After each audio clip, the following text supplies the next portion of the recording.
You all for joining me today for the 7th of our Columbia CBIPS lecture series on the AEC experience related to COVID-19. I'm Feniuski Peñamora, Director of Columbia Center for Buildings, Infrastructure, and Public Space, and Professor at Columbia Food Foundation School of Engineering and Applied Science. As the events of the last weeks have demonstrated, we're living during challenging times, characterized by divide and distrust. I hope we are achieving better understanding of social and economic justice, along with many of our colleagues in New York City and around the world. The faculty and staff of the Centers of Buildings, Infrastructure, and Public Space would like to add our voice to those denouncing systemic and institutionalized racism. I was heartened by the coming together seen all over the country at last Friday's Juneteenth celebration. We all need to build a better future for our city and for our world, a world characterized by respect, opportunity, and collaboration. These lectures bring people together to address the impact, response, recovery, and preparedness of the AEC industry to the coronavirus pandemic. But they are also linked to the relationship of social, economic, and environmental justice to the new normal in the AEC community. Our six speakers that we already have in our lecture series all address the experiences of their offices in relation to COVID-19 impact, response, recovery, and preparedness. Today, we return to the parallel universe of Los Angeles, where the Bureau of Engineering, comparable to the New York City Department of Design and Construction, designs and builds public buildings and civic infrastructure. Subsequent talks will focus on work in London and the projects of New York City Health and Hospitals and the U.S. Army Corps of Engineers. Please check our website to see more information about our next speaker and my co-moderators. I also would like to thank the organizations with whom we are collaborating in presenting these lectures. They are the American Council of Engineering Companies, New York, thanks Jay Simpson, the American Institute of Architects, New York chapter, thanks Benjamin Prosky, the American Society of Civil Engineers, thanks Tom Smith, the Consortium for Sustainable Urbanization, thanks Lance Brown, the Construction Management Association of America, New York, New Jersey, thanks Vinnie Falkowski, Engineering News Record, thanks Jan Tuckman, and the National Academy of Construction, thanks Wayne Crew. Today, I'm pleased that Lucio Soberman has joined me by Zoom to be co-moderator and respondent. Lucio is Dean Professor of Civil Engineering at the USC Viterbi College of Engineering in Los Angeles. He received his bachelor and master's degrees from the Civil Engineering Department of the Universidade Federal do Rio Grande do Sul, Brazil, and obtained his PhD in Civil Engineering Systems from the Civil and Environmental Engineering Department at the Massachusetts Institute of Technology. He received the ASCE Richard R. Torres Award in recognition for his contributions as chief editor of the ASCE Journal of Computing and Civil Engineering. And in 2019, he was elected as a member of the U.S. National Academy of Construction. Welcome, Lucio. Our speaker today is Deborah Weintraub, AIA, Lead AP, the Deputy Chief Engineer and Chief Architect for the City of Los Angeles. Deborah provides leadership for an integrated architecture and engineering organization of approximately 1,000 people with almost 500 projects totaling $3.6 billion in capital construction costs. The projects include streets, stormwater and wastewater infrastructure, fire and police department facilities, recreational and cultural buildings, parks, zoos, and bridges.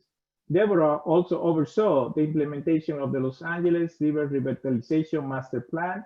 She received her undergraduate degree in architecture from Princeton University and her master's degree from the UC Berkeley College of Environmental Design. In 2016, she was awarded the Julia Morgan Icon Award for her contributions to the design industry. The general topic of her talk is COVID-19's impact on Los Angeles public buildings and infrastructure. I look forward to hearing about her take on what is happening now in LA. Thank you for being here with us today, Deborah. Thank you, Feniuski. So I'm going to share screen, and all of those with me, bear with me. Did I do this correctly? And I'm going to give you a a PowerPoint. Let's see.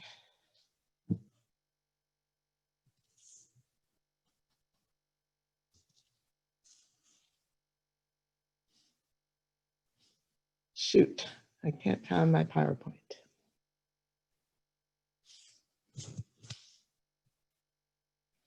Okay, here it is. Okay, are we good?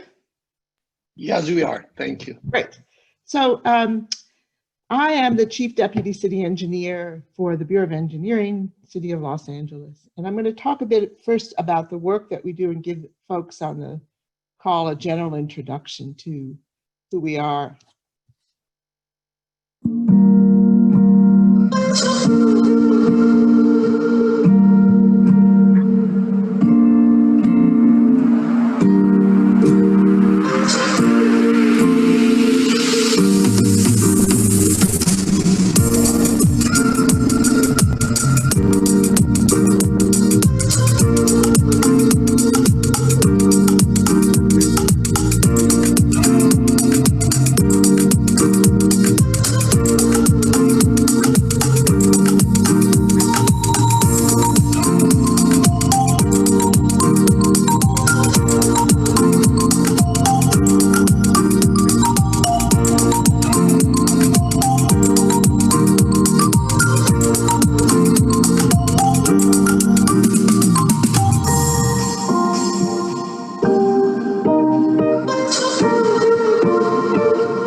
So the Bureau of Engineering, which I am part of, has the following staff or the following responsibilities. The City of Los Angeles is approximately 4 million people, and it's expected to grow. As you see in this slide, you also see the physical layout of the city and its expansive land reach, which at times makes it challenging to address all of the needs. You see that the city extends down to the port and all the way north to the foothills of the mountains.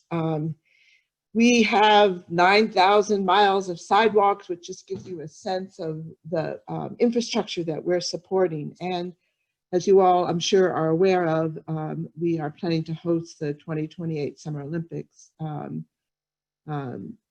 COVID-19 allowing. So we are approximately 950 to 1,000 employees. We are engineers, architects, technical staff. Our operating budget, annual operating budget, is approximately $146 million. We have approximately 400 active projects of totaling about $4 billion. One of the things I want to talk to you about is some of our efforts to diversify our staff in a very conscious and focused way. We hired 94 new employees last year, where 45% of them were female. And to put that in context, in engineering schools, our national research indicates to us that about 12% of the folks who are in engineering schools are female. So we're currently at about 30% female and hopefully growing. We're very consciously trying to diversify the profession and to reflect the city that we live and work in. So what do? We plan, design, and construct the city's capital improvement projects for the majority of the city departments. Certain departments do their own, the port does their own, our Department of Water and Power does their own, and the airports do their own. We do everyone else's work. So our clients are our colleagues across the city.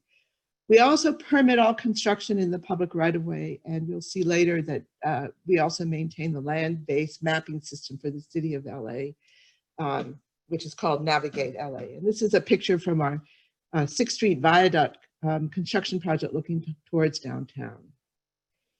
So our major programs are the following. Our Clean Water Infrastructure Program, and you see the amount of work they're doing. I'm not going to read the slide. Focused on the wastewater treatment plants, the sewer systems under our streets, the pumping plants, the connections to individual properties. Also, the Clean Water Infrastructure Program implemented citywide $600 million clean water stormwater effort to do advanced designs for stormwater capture and infiltration.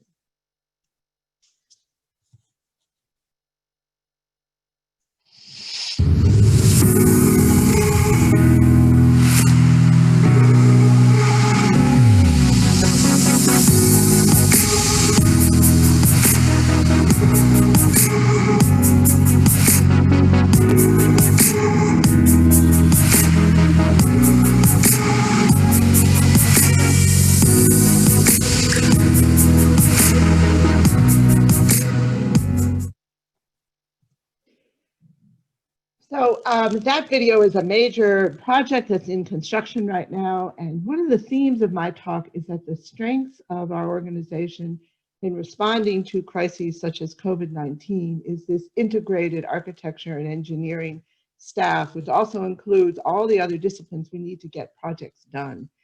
And I'll talk more about that as I go along. So our mobility program is focused on streets, bikeways, sidewalks. The image on the right, you see the mayor of Los Angeles, Mayor Garcetti, on a new bikeway that was completed in the San Fernando Valley along the Los Angeles River. This is the program that I'm primarily involved with, Public Buildings and Open Space Program. So we build parks, we build bridges, which are seen as public open space.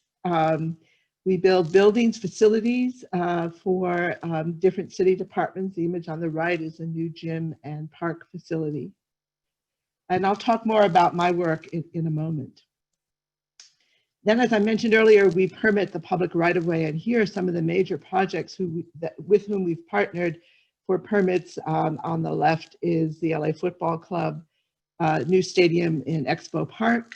In the middle is Elon Musk's boring company, Machine, where we had to permit where he passes under public right-of-way, and on the right is the new Lucas Museum that's under construction in Expo Park.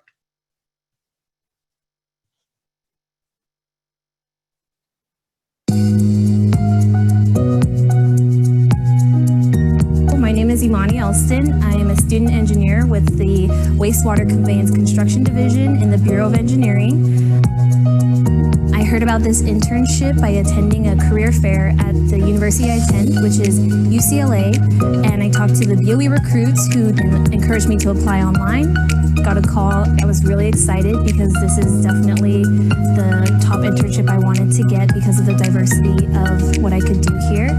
From my experience, I can definitely say that I've had an amazing time here, and you should definitely apply for this internship. You'll gain a lot of experience, you'll gain mentors that you didn't know you needed, and you'll learn a lot about what it means to be a civil engineer with the City of LA.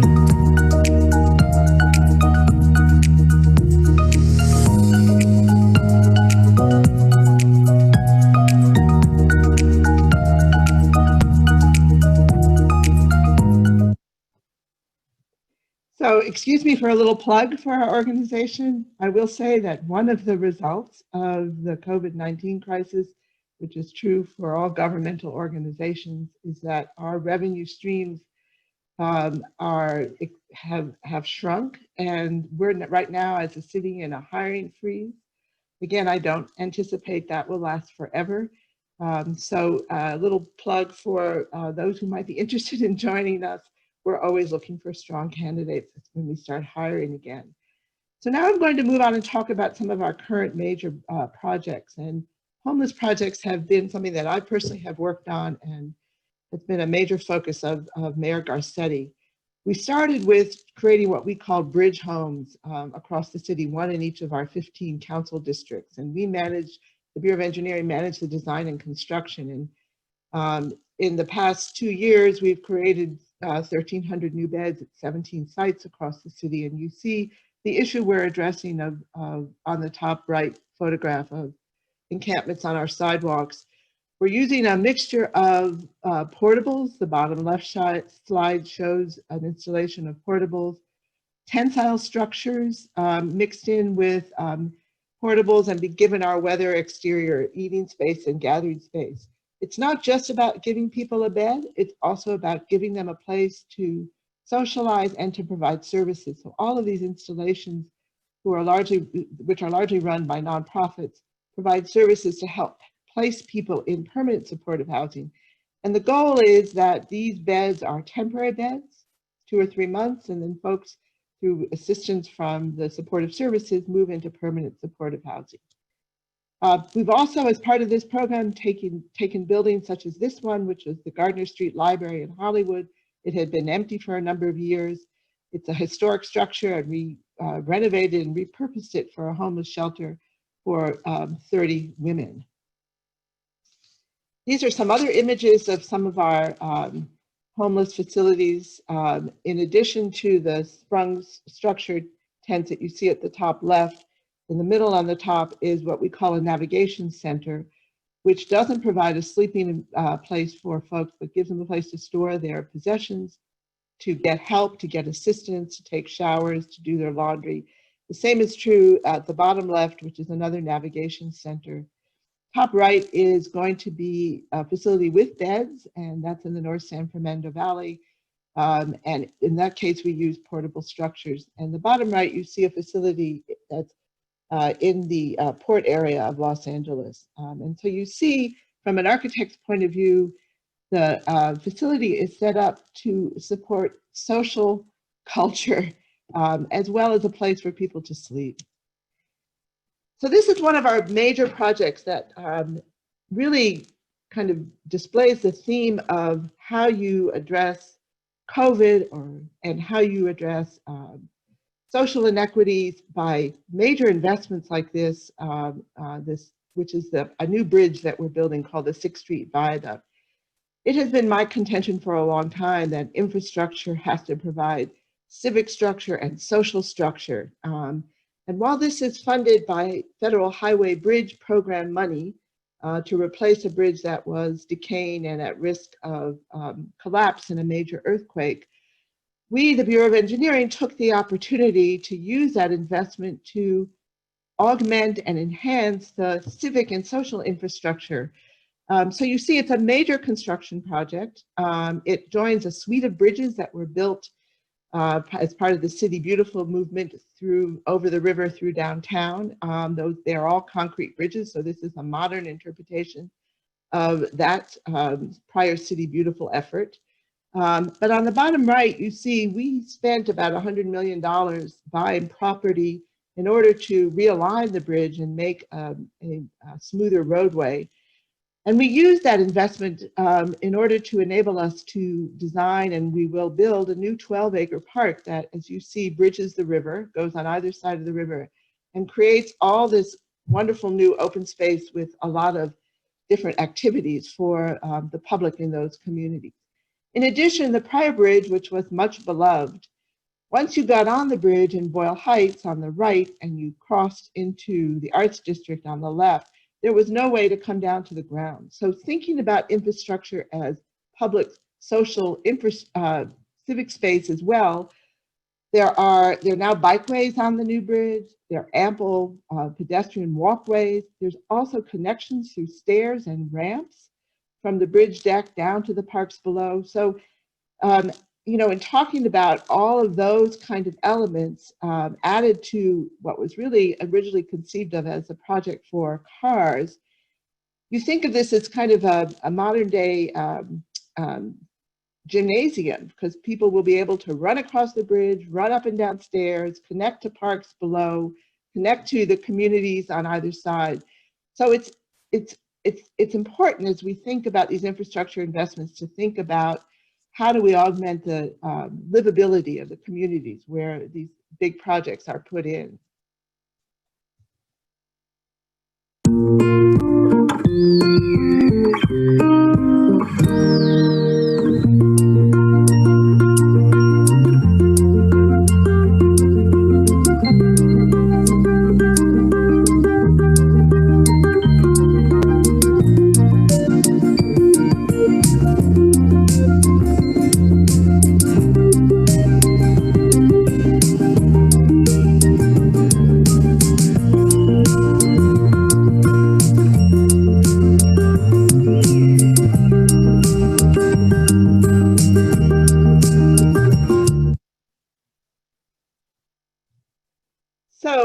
it's hard not to be awed by the scale of this construction project. And this is a view from Boyle Heights looking towards downtown, where you see the scaffolding that is in place to build the new bridge.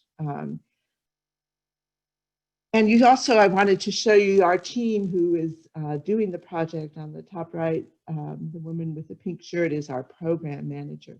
This is the single largest infrastructure project ongoing in the city right now. So to expand on the theme of infrastructure providing social infrastructure, this is a detail of the new park space on the Boyle Heights side underneath the bridge.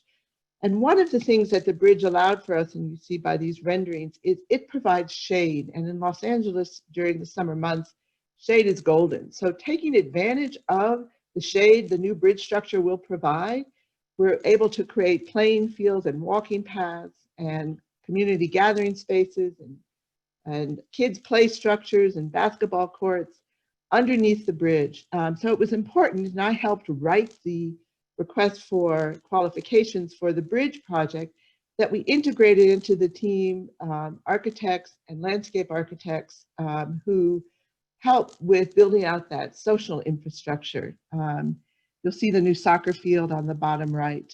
The architect for who was involved with the bridge design with our engineers, HNTB, is Michael Mawson, and the landscape architects on this project is a firm who have an office in New York, Hargraves Associates. And then on the Arts District side of the river, on the top left, where the property slopes down to an existing tunnel that goes under the rail into the river and will give access to a new bike path that's being planned in the river, we're building in a performance space, again, taking advantage of the shade. I will also mention that in the RFQ, we emphasized that we wanted to create public open space under the bridge, so it was important to us that the engineering and design team think about what the bridge looked like from the underside. We'll have a built-in performance space with all of the technical requirements to do public performances. The bottom left is a conceptual image of the bridge abutment in the Arts District, using that space to create a cafe and gathering space for the public. I can't tell you how important the creation of public open space is in the city of LA. We're park poor, and every opportunity to create new outdoor space for our community members to gather in is extremely important. And in the time of COVID-19, I believe even more important, because in these neighborhoods, these parks allow a place for people to be safe and to exercise and to be out in the world with a socially distant environment. We're also in the midst of redoing a lot of failed sidewalks. And this program, which is a 30-year program that is about 2 years old now, will spend approximately $31 million annually. In addition to replacing sidewalks with traditional concrete, we're also looking at alternative materials that allow for stormwater infiltration. Our Complete Streets program is an effort to bring together all the objectives for the city streets, which represent a major land area of public open space, to make them more usable by a variety of transit methods, biking, walking. Also, again, a focus on stormwater capture and infiltration. And I should mention Vision Zero, an effort to really eliminate deaths from pedestrian deaths from car accidents.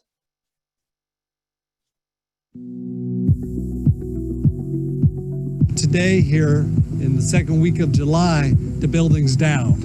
So it's a major accomplishment that we've reached this milestone. We started deconstructing this building in June of 2018, making sure that we didn't have dust flying in this wonderful community that we live and work in here. So we really worked with the community members, and we're very sensitive to their needs during the deconstruction process. It was a tough decision to demolish this 1955 building, but it was needed. It was structurally deficient, hazardous materials, unfortunately had reached its useful life. In this building site now, we're in the process of planning to build a new building. It'll arrange in up to 29 floors here, and it'll be a new civic building. We're really excited to bring the services to the people in more consolidated fashion.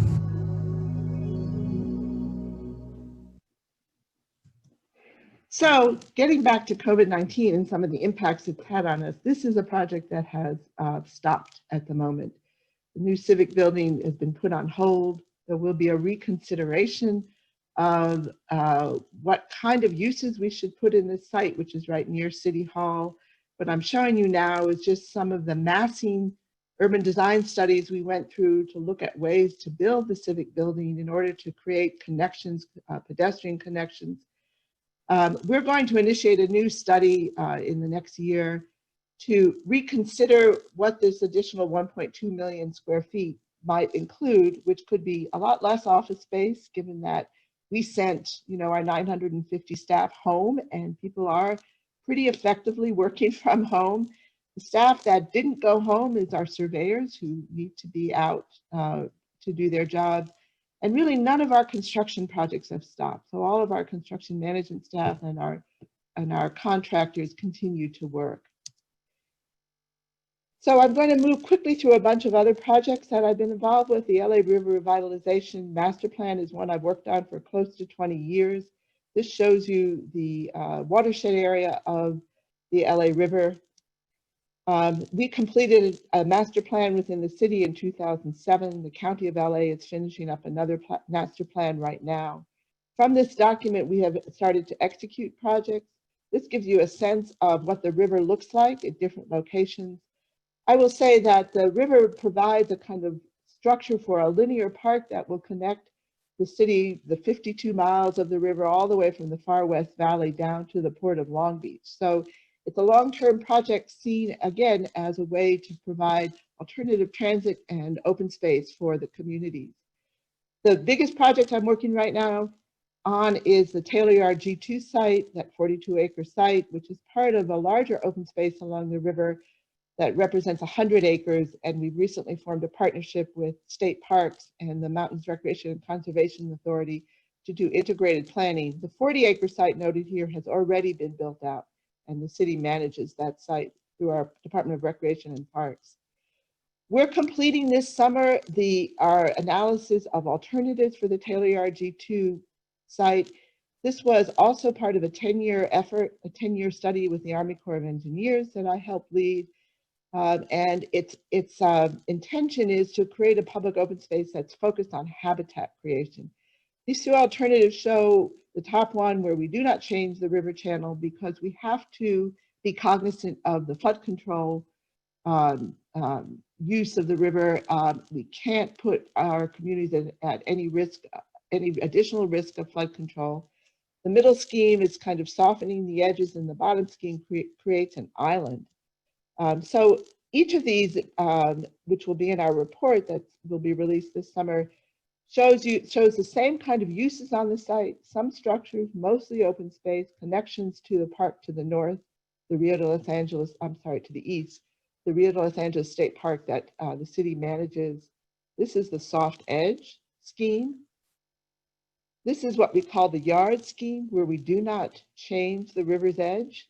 We also have high voltage power lines that run along the river through here. So to change the river configuration here requires relocating those high voltage power lines. So this may be a better alternative, sort of to bring the environment of the river into the site.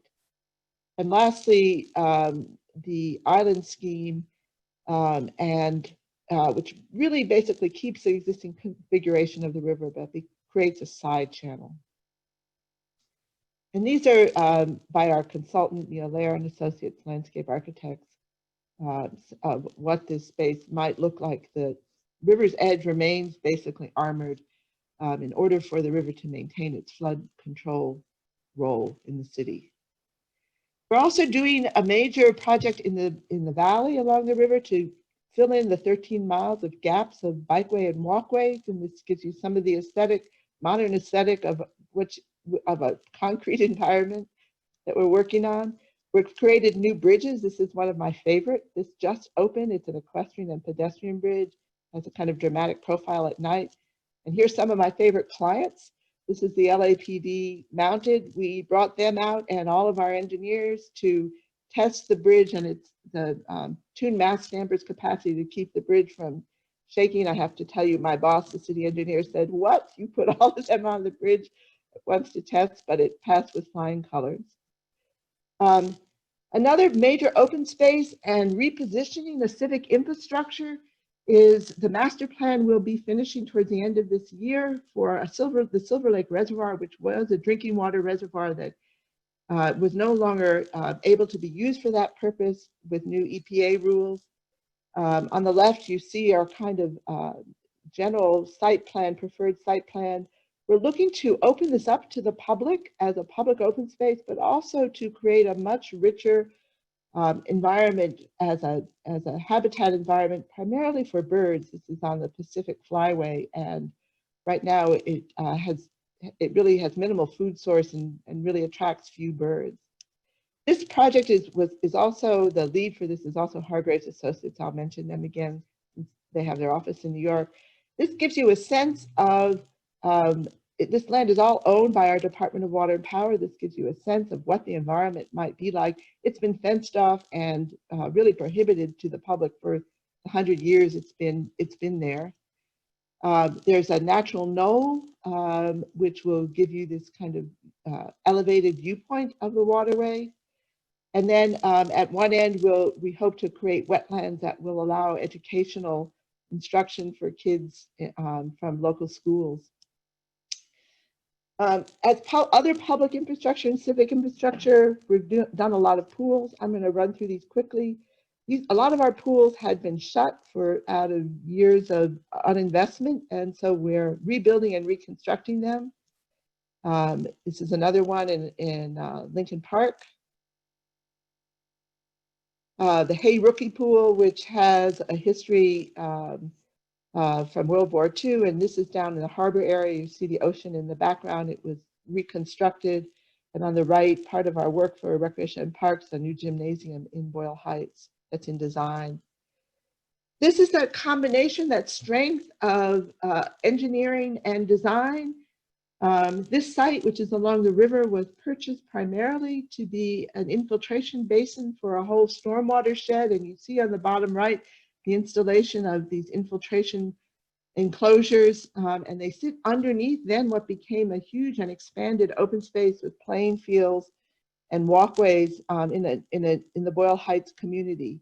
So in response to COVID-19, you take the money that's set aside for stormwater infrastructure, you add money for open space, and you create community amenities that give people a way to recreate. Again, a small site for recreation and parks where we've been able to insert a gymnasium. We have a long time focus on sustainability in the Bureau of Engineering. So you see this is daylit. We're anticipating this to be a LEED Platinum project. And then small pocket parks remain really important. One in the Arts District with a little performance shed. A small park along Spring Street in downtown Los Angeles. A larger park that's in construction in Rancho Cienega, where we're building both a new pool, enclosed pool facility, and a new gymnasium. The gymnasium at this site will be our first net zero project we are anticipating. And then in homage to the need for shade, the Hansen Dam Ranger Station in the far North Valley. Shade is golden, as I said earlier here. This was a project for a neighborhood city hall to disperse city services around the city. Again, a park per neighborhood. So the project was conceived to have a public open space on the roof, and also the parking lot to double as a community gathering space. It's well planted, it drains to those tree wells. This site also has a cistern underneath it for stormwater capture.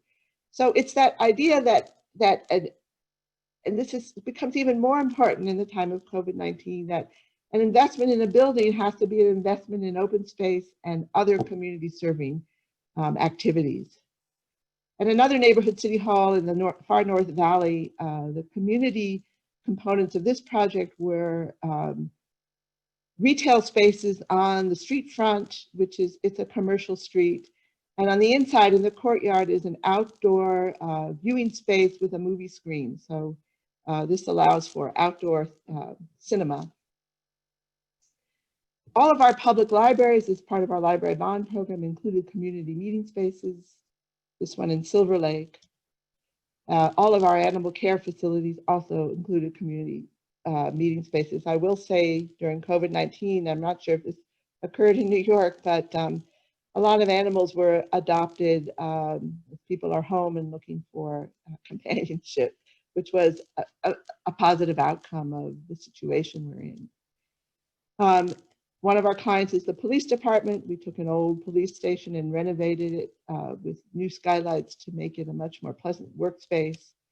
We also designed and built the new police administration building, which is across from City Hall, and took advantage of the need for setbacks to create two major open spaces. One you see there in front of the building, the other is behind the building, and also a public auditorium space, which is there at the corner. So again, it's that integration of city needs and community needs. We also put a newsstand, this comes from my prior New York City time, in the base of the building, which has thrived. We work, as I said, for a variety of clients. This is a newly opened bus maintenance facility. It uses solar power to charge their electric bus system. And this is for our Department of Water and Power, an incubator environment, which is fully staffed with advanced labs to test new products and new materials. And it was a renovation of old warehouse buildings. There's also an ongoing work, because our hillsides sometimes flow. So there's a whole kind of dialogue of retaining walls that I've worked on. This one is on Sunset Boulevard and was recently completed. Many years ago, as part of the Santa Monica Transitway, we built a retaining wall with this treatment. It's now much more heavily planted. And we're in the planning stages for this retaining wall. And again, the idea that structure needed to hold up the hillside also provides shade, visual interest, and a platform for plants and landscaping. This was a project to create an asphalt plant, which now will allow the city to pave our streets with 50% recycled asphalt. I got involved just simply to color the tanks, because this is on a major rail transit line, and a lot of people will pass this site on a daily basis. The Echo Park Lake Rehabilitation, which brought back to life a waterway that was really degraded.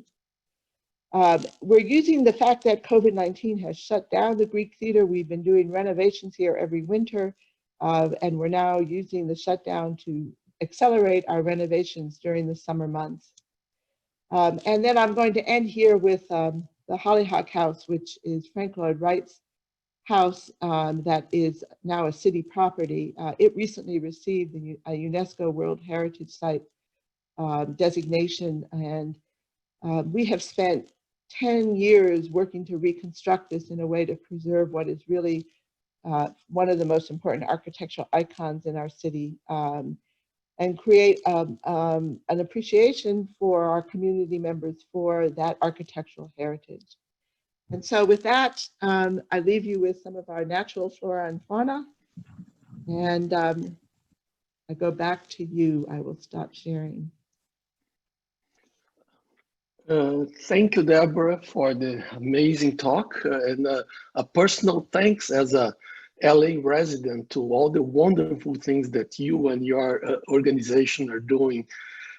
It's going much beyond construction. It's a beautification of the city, and it's make us all very, very proud to live in this wonderful town. My question is, I know that's a difficult one to answer, but you mentioned a little bit about homelessness, and this is indeed a problem in LA, that it's a growing problem, and I know that you guys are doing amazing efforts to deal with that. But now, considering COVID, it's not just a question of humanitarian issue. It's really a healthy issue, and how you keep them alive and safe from this pandemic. How can we accelerate? It's not just a linear acceleration to fix this problem because of COVID. You really need to go in a exponential acceleration to fix that problem. What is the position of the city to deal with that during COVID? So you're right, Lucio. It's a much larger problem with COVID-19, or it's a more complex problem, I should say. So the city is partnering with the County of Los Angeles and with the LA Homeless Authority on a variety of efforts.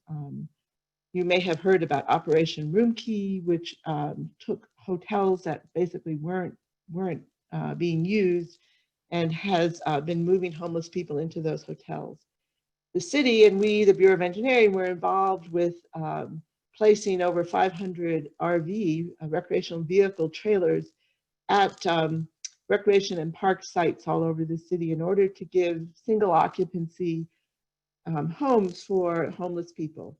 At each of those sites, our Department of Recreation and Parks has turned their facilities to homeless housing. So there also exists kind of more group settings for the homeless to come in off the streets. And there's services being provided at all those locations, and also testing, so that if someone tests positive, they're moved out of the population.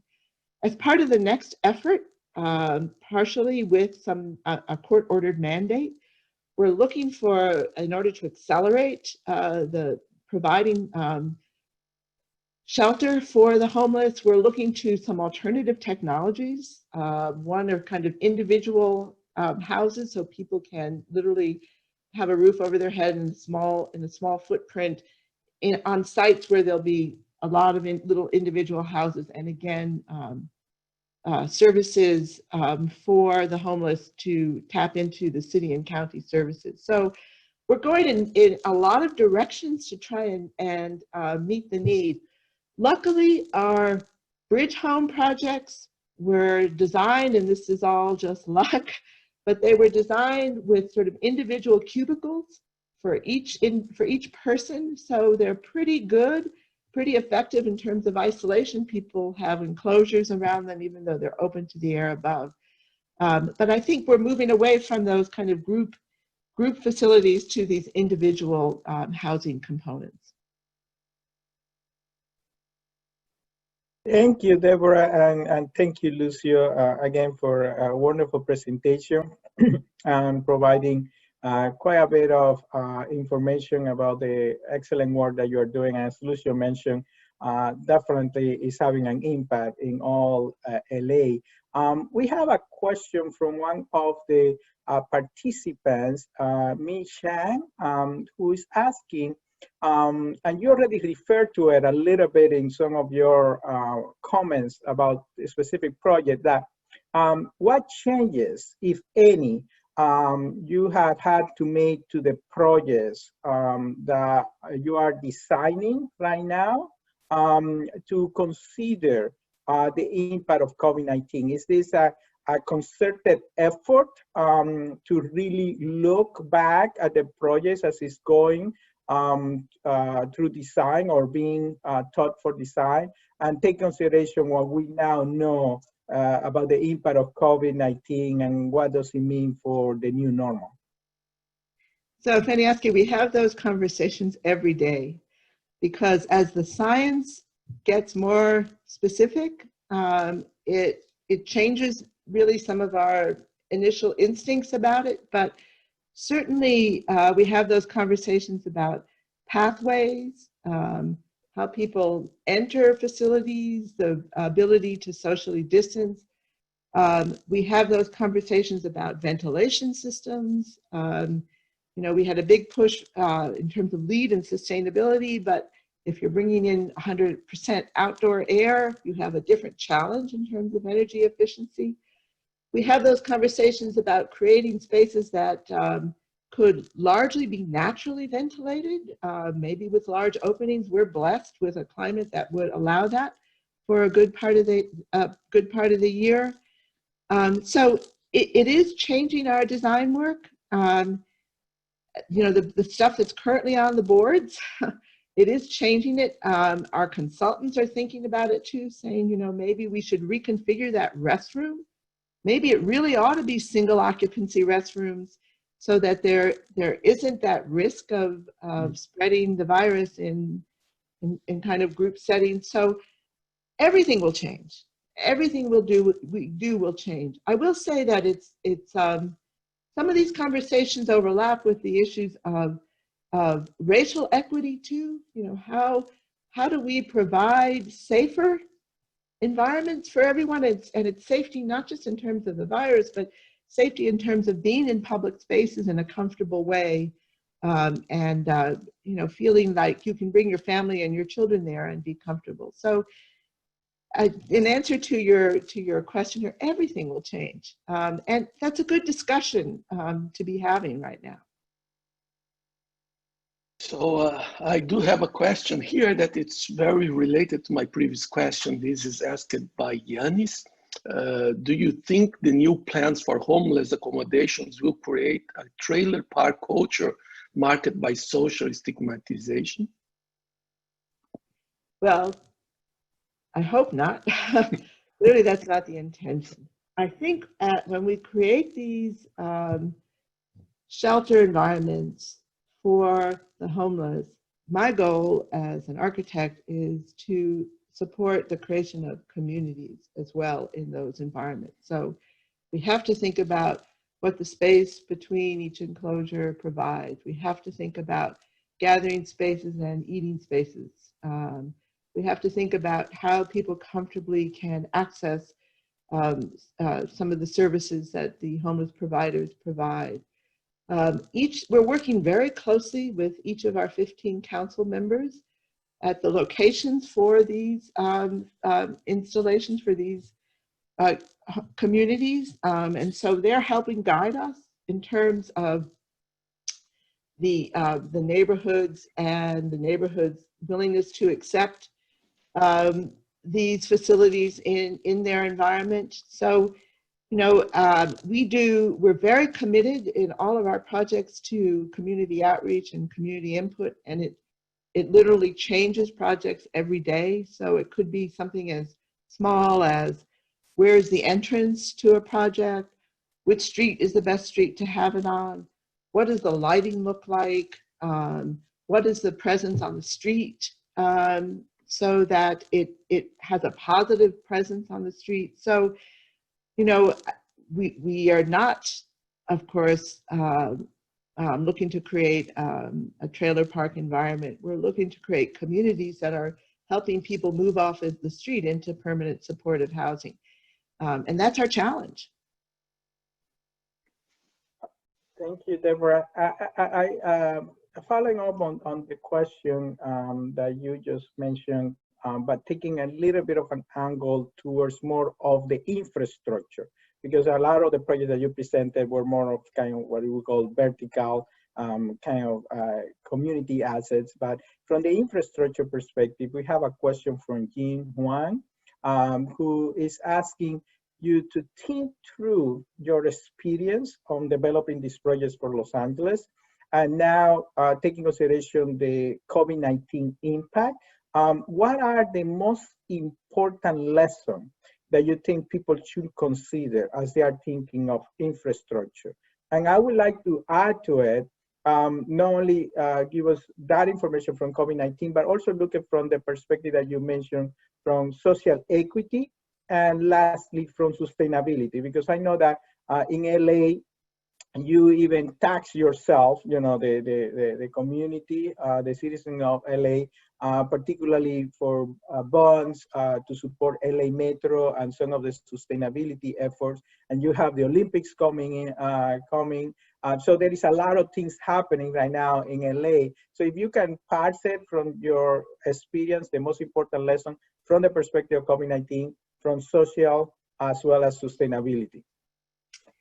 So whoever asked that question, that's a big question. And, you know, I'll give a probably an inadequate reply because it's the topic of a long conversation. But I'm sure that those of you who work in the world that I work in know that investments often come in kind of segregated pots of money. And so one of the challenges and one of the strengths of the organization I work in is we try not to think in segregated pots of money. So if we're going to be putting in a new or rehabilitating a sewer, what can we do to add a new stormwater infiltration system there, or to create a new walkway there? And we're seeing this all over the country where people are looking for ways to more comfortably be outside in the COVID-19 environment where they feel safe. So I think this integration of city design and really city rehabilitation with infrastructure investment in the context of COVID-19, that conversation needs to really expand.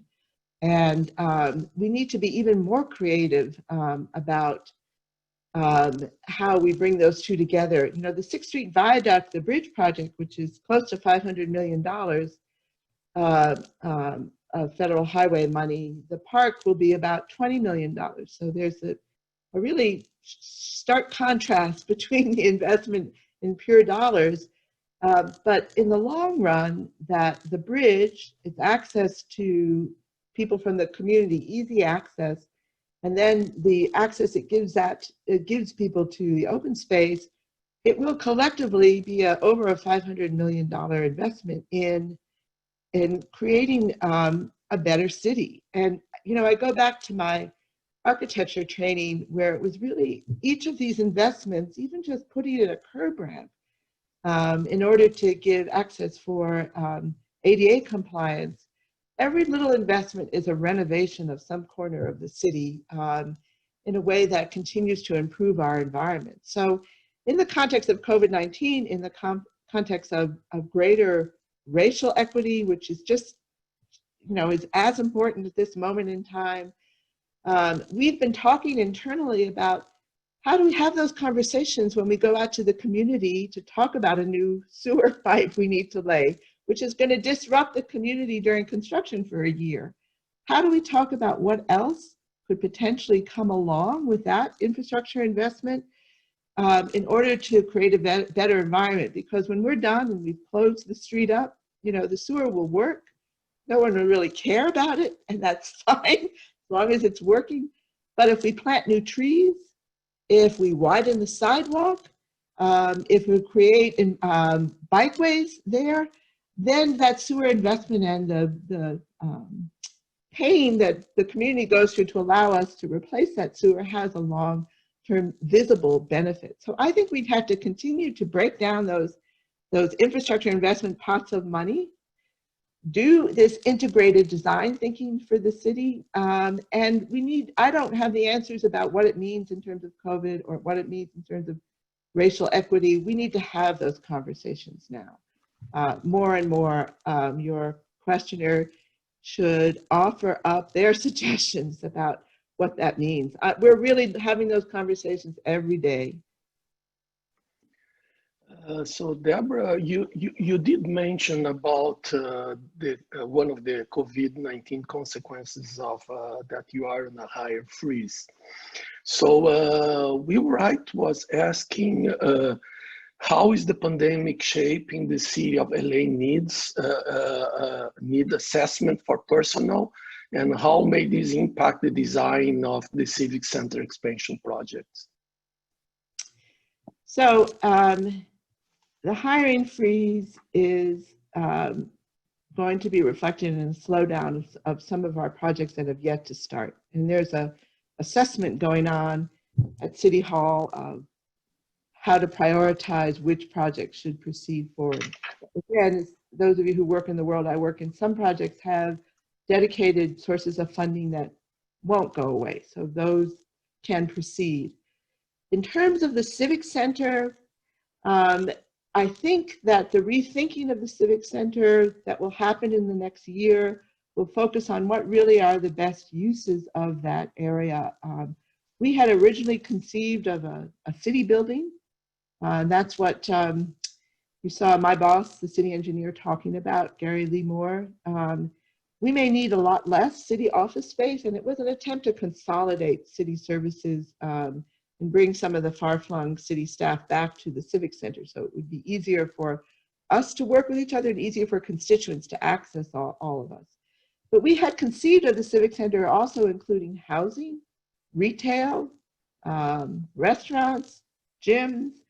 So there may be a shift in thinking about what really needs to be there now, since everyone is discovering that we may not need as much office space as we previously had to add more housing as part of the Civic Center. So in answer to the question that was asked, I don't know specifically. I think we're going to have a conversation about what should really be put in the Civic Center. It was conceived as a P3 project, and we had gone fairly far down the path, identified 3 teams to build this, the Civic Office building.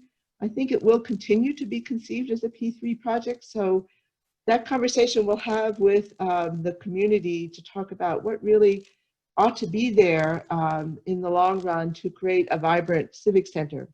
The goal was, when we were done, when the other facilities, the over 1 million square feet was built, we created more of a 24-hour active civic center.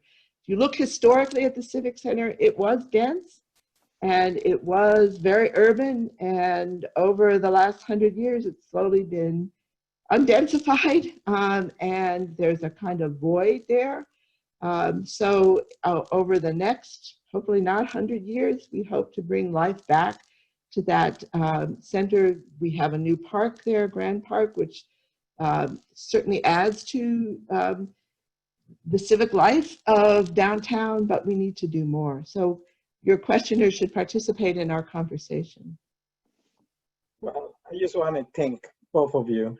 Thanks, Deborah. Thanks, Lucio, for sharing with us your experience and kind of introducing us to what you have been doing in LA. It's very exciting. I really enjoy listening to you, kind of the thinking of how to ensure that every investment that you are making becomes a true community asset, something that the community will cherish, will enhance their activities, enhance and strengthen the community, that social fabric.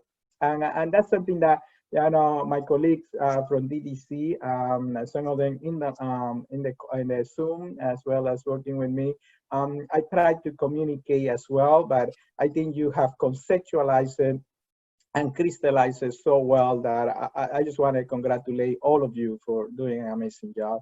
I also would like to thank my other LA collaborator, Lucio Silverman, for joining us and co-moderating and sharing as well his experience and making this a wonderful interaction. I also want to thank all the collaborating organizations, ACEC New York, AIA New York, ASCE, CMA New York, New Jersey, CSU, ENR, and NAC.